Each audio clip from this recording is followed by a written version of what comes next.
দর্শক, একটা উদ্বেগের তথ্য পাওয়া গেল যে অবৈধ বাংলাদেশি যারা যুক্তরাষ্ট্রে বসবাস করছেন তাদেরকে ফেরত পাঠানো হবে। তাদের সংখ্যাটা কত, এই সংখ্যাটা নিয়ে ধোঁয়াশা ছিল। আজকে ইত্তেফাকের একটা রিপোর্টে দেখা যাচ্ছে যে এই সংখ্যাটা 500, 400 থেকে 500, তার মানে সর্বোচ্চ 500। এই 500 অবৈধ বাংলাদেশিদেরকে চিহ্নিত করা হয়েছে এবং তাদেরকে ফেরত পাঠানো হবে। যুক্তরাষ্ট্রের ডোনাল্ড ট্রাম্প দ্বিতীয় প্রেসিডেন্টের দায়িত্ব গ্রহণের পর তার সরকার সেখানে অবৈধ অবস্থান করা বিভিন্ন দেশের নাগরিকদের ফেরত পাঠানো শুরু করেছে। এখন কূটনৈতিক সূত্র বলছেন যে যুক্তরাষ্ট্রে বৈধভাবে অবস্থানের অনুমতি ও কাগজপত্র না থাকার কারণে বাংলাদেশের 400 থেকে 500 বাংলা নাগরিককে ফেরত পাঠানোর জন্য এরই মধ্যে দেশটির সরকার চিহ্নিত করেছে। তার মানে একটা সংখ্যা আমরা কিন্তু পেলাম। সেখানে প্রয়োজনীয় আইনি সুরক্ষা নিতে ব্যর্থ হলে তাদের সবাইকে দেশে ফিরতে হতে পারে। ফেরত আসা ব্যক্তিদের বিষয়ে কি পদক্ষেপ নেওয়া যায়?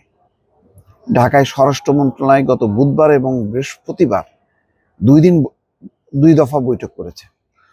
বুধবার বৈঠকে সভাপতিত্ব করেন স্বরাষ্ট্র উপদেষ্টা জাহাঙ্গীর আলম চৌধুরী। গতকাল বৈঠকে অংশ নেন পুলিশের বিশেষ শাখা, ইমিগ্রেশন ও বেসরকারি বিমান চলাচল কর্তৃপক্ষ সহ সরকারি বিভিন্ন দপ্তরের কর্মকর্তারা। দুই বৈঠকে উপস্থিত ছিলেন এমন এক কর্মকর্তা গণমাধ্যমকে বলছেন, যুক্তরাষ্ট্রের সরকার এরই মধ্যে অবৈধ হয়ে পড়া ব্যক্তিদের ঢাকায় পাঠাতে শুরু করেছে। গড়ে সপ্তাহে 6-7 জনকে বাংলাদেশে পাঠানো হয়েছে। ও তার মানে অলরেডি পাঠানো যে হচ্ছে এটা কিন্তু এখনো আসে নাই।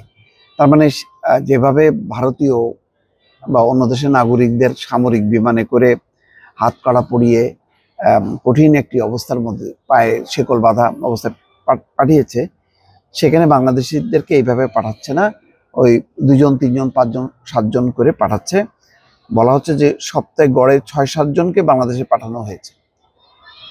এখন কি একযোগে পাঠানো হবে নাকি ভাগ ভাগ করে এইভাবে পাঠানো হবে? যদি 2 জন 4 জন 5 জন করে পাঠায় এটা ভালো, তাহলে আর ভোগান্তি হবে না। কিন্তু যদি ওইভাবে যেভাবে ভারতীয় নাগরিকদের পাঠানো হয়েছে সেই একই কায়দায় যদি পাঠানো হয় তাহলে এটা খুবই অসম্মানজনক হবে।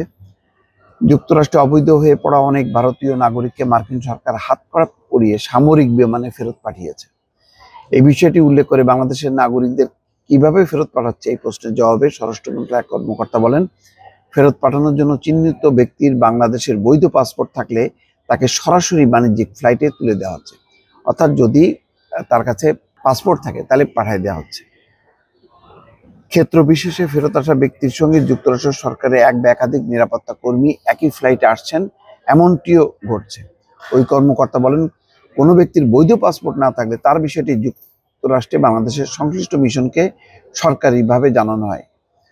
সেক্ষেত্রে মিশন প্রথমে যাচাই করে দেখে ওই ব্যক্তি আসলেই বাংলাদেশের নাগরিক কিনা। যাচাইয়ে বাংলাদেশের নাগরিক প্রমাণ হলে তার জন্য এককালীন ভ্রমণের পারমিট অর্থাৎ ট্রাভেল পারমিট দেওয়া হয়। এরপর যুক্তরাষ্ট্র সরকার নিজের ব্যবস্থাপনায় তাকে পাঠিয়ে দেয়। তিনি আরো বলেন, যুক্তরাষ্ট্র থেকে যাদের ফেরত পাঠানো হচ্ছে ঢাকায় বিমানবন্দর গ্রহণ করে নিজ নিজ গন্তব্যে যেতে সরকার সহযোগিতা করবে।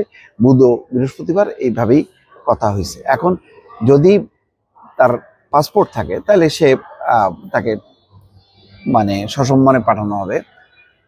পাসপোর্ট না থাকলে ট্রাভেল পাস দিয়ে।